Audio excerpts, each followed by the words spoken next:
The Autopan, I think it's an interesting effect. It will move your signal, you see, from left to right at a certain rate. You can move it very distinctively. So for example, for this vocal, it burns, it pains me, I ease it in my veins, because all it does right? is We can make it just jump left to right, jump like from right to left. it burns, it pains me, I ease it in my veins, because all it does is right?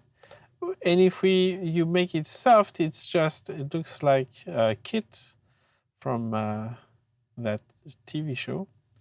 It burns, it pains me, I ease it in my veins, Right?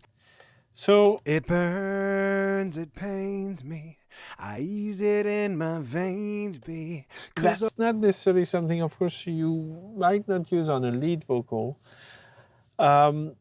But it's interesting. It can be interesting. For example, we have our tambourine. Where is our tambourine here? Right here, we can create kind of an effect where the tambourine kind of turns around your speakers, right? And then depending on your rate here, you can kind of make it swirl around a bit. That's the Autopan. I find it kind of fun on percussions, little percussions, things that have higher frequency content, not necessarily low frequency content.